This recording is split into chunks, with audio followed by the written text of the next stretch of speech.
ceux qui croient au ciel et ceux qui n'y croient pas. Quand on est philosophe, comment est-ce qu'on regarde ce débat? La question qui est posée, c'est si certaines décisions sont prises, est-on libre de penser autrement? Comment est-ce qu'on peut avoir un débat apaisé sur ce sujet? Comment est-ce qu'on peut éviter les postures? Merci de me donner la parole.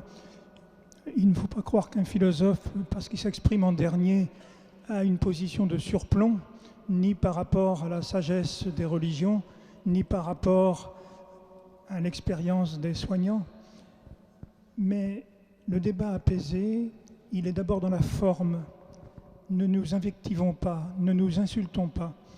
Et comme l'a dit très bien un ancien président de la Société française d'accompagnement et de soins palliatifs cet après-midi, Vincent Morel, celui qui pose un acte différent du mien, celui qui a une vision différente de la mienne, n'est pas moins humain que moi. Je le crois profondément. Et il ne faut jamais juger.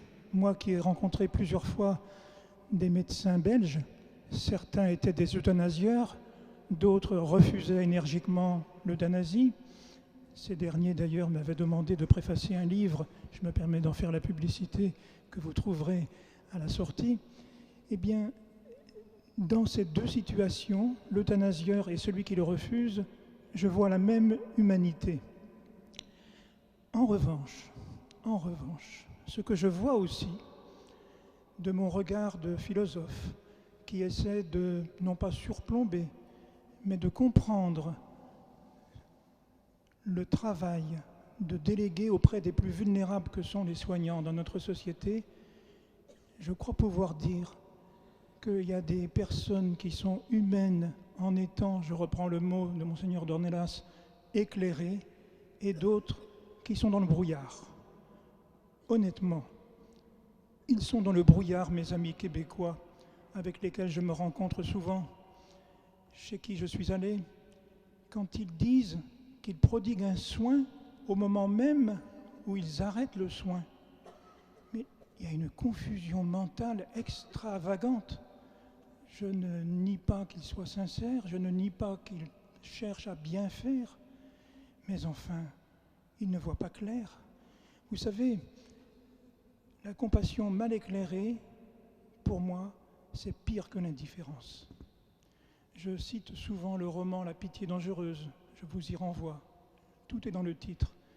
Je cite aussi souvent la fable de La Fontaine, de l'ours, qui, voulant soulager le jardinier en train de dormir parce qu'une mouche était sur son visage, lui jette un pavé, tue la mouche et tue le jardinier.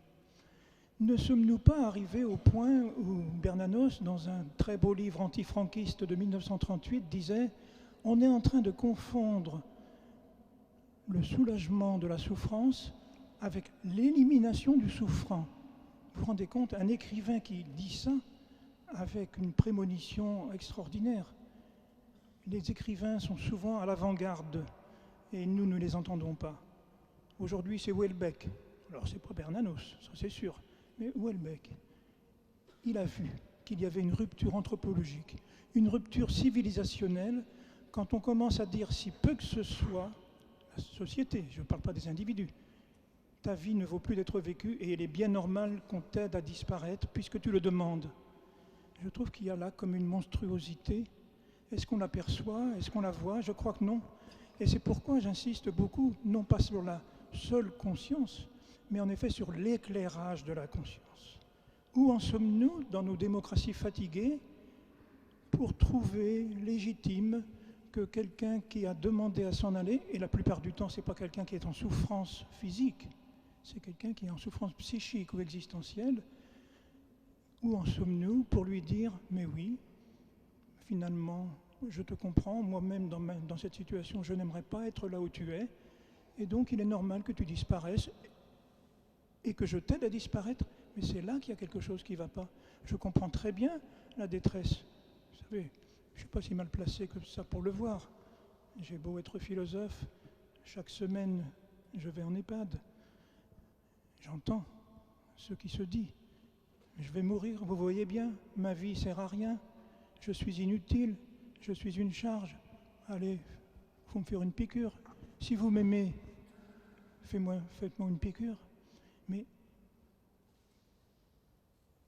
ma propre mère aura 100 ans bientôt, elle me dit ça. Mais écoutez, je trouve insupportable, pour m'aider dans son accompagnement, que la société programme publiquement et juridiquement, mais oui, bien sûr, il faut respecter son autonomie. Mais qu'est-ce que ça veut dire? Mais où est ce que le père Dornelas appelait très justement tout de suite la relation? Il est vrai que ce bel article de loi, 1111-4, pour ceux qui veulent aller voir le Code de la santé, dit que la liberté du patient, elle est relationnelle. Toute personne prend avec le professionnel de santé. Et compte tenu de ces informations et de ces préconisations, les décisions qui concernent sa santé. Le mot le plus important, c'est « avec ». Dans une revue spécialisée, je me suis autorisé à écrire 50 pages sur ce mot « avec ». C'est lui qui est le plus important. Alors il est vrai qu'il y a dans notre société des personnes qui disent « je ne veux pas de soins, je ne veux pas de soins palliatifs, je veux m'en aller ». Je suis triste, mais je respecte. Je trouve ça respectable.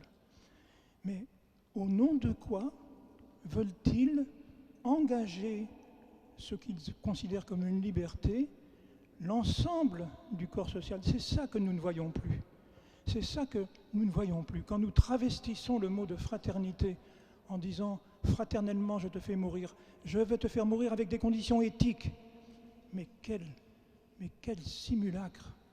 Quand j'ai lu cette phrase dans le dernier avis du Comité consultatif national d'éthique, j'en étais bouleversé. Moi, ça fait 30 ans que je suis de très près l'activité des soins palliatifs.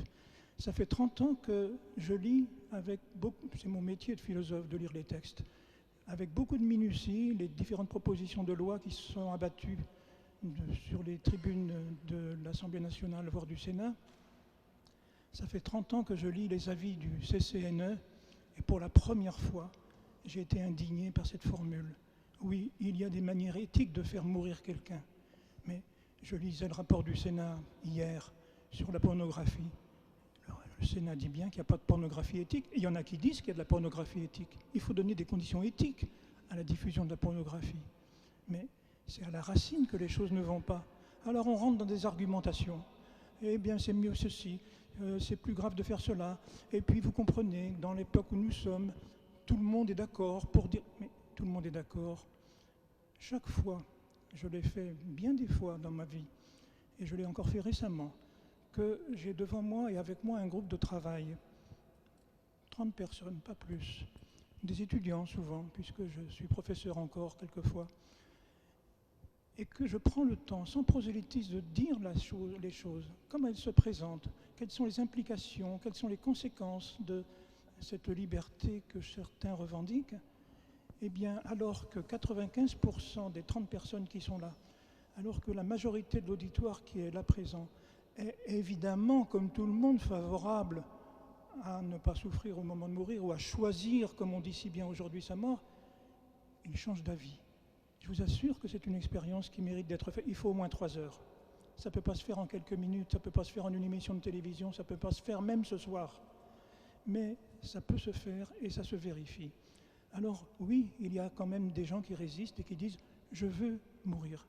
Mais pourquoi exigent-ils, puisqu'ils sont si soucieux de leur liberté individuelle, que ce soit autrui qui leur fasse exercer cette liberté? Il y a là un sujet de perplexité, d'étonnement pour le philosophe que j'essaie d'être. 2 personnes m'ont énormément influencé, même 3, dans les positions que j'ai fini par prendre compte tenu de l'expérience, comme je l'ai dit tout à l'heure, des soins palliatifs qu'il m'a été donné de vivre depuis maintenant 30 ans.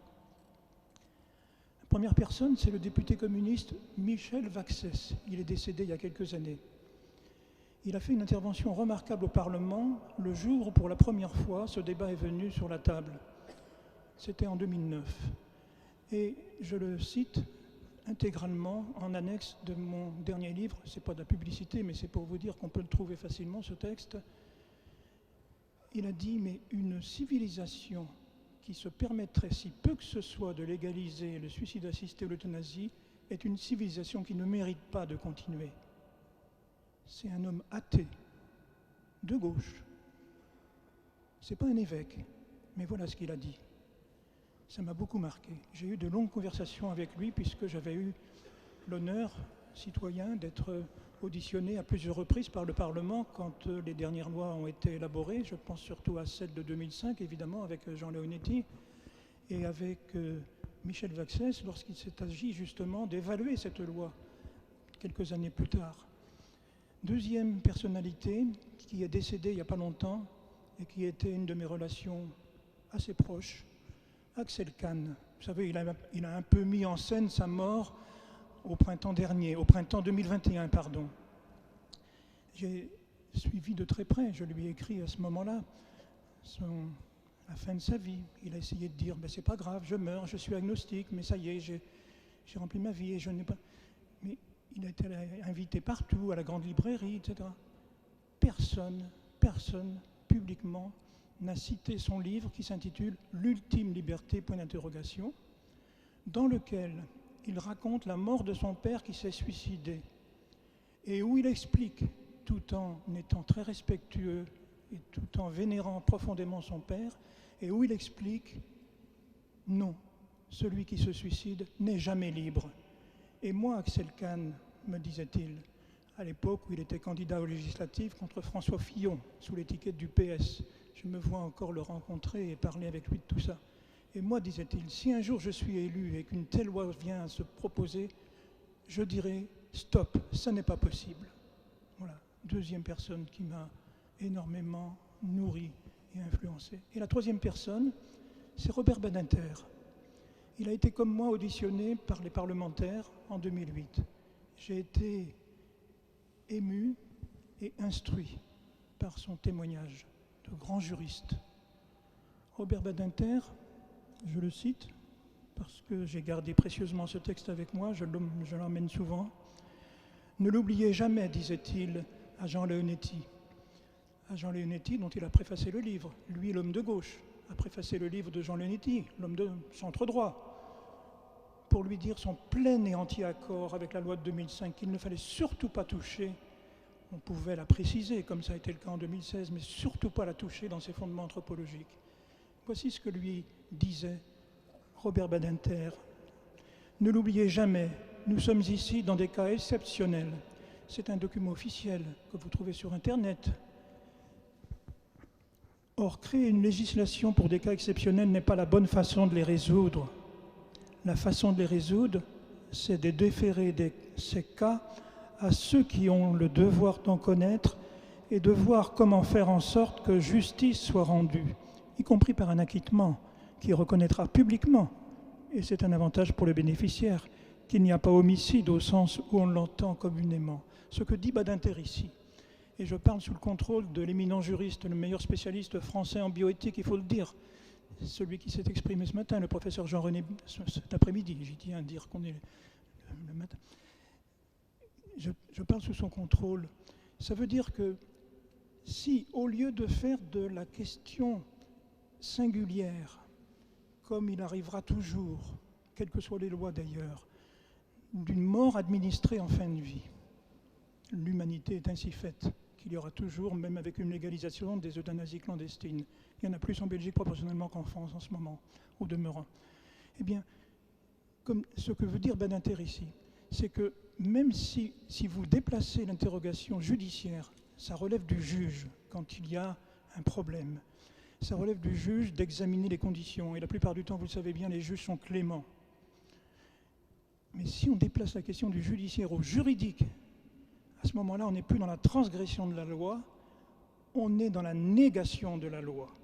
Et là, il y a une rupture très forte.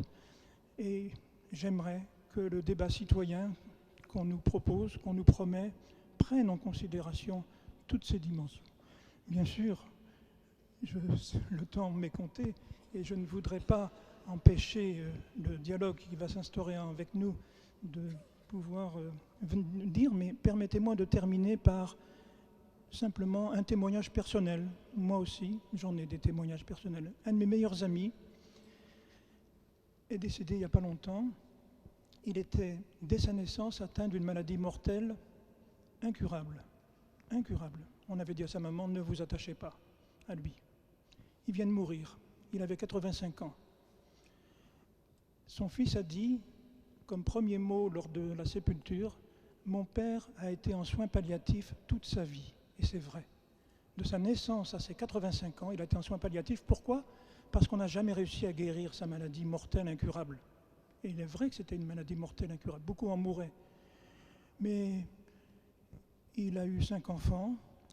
Il a été le 2e adjoint de Jean-Marc Ayrault à la mairie de Nantes. Il a été le président du groupe socialiste au conseil général, au conseil départemental de Loire-Atlantique.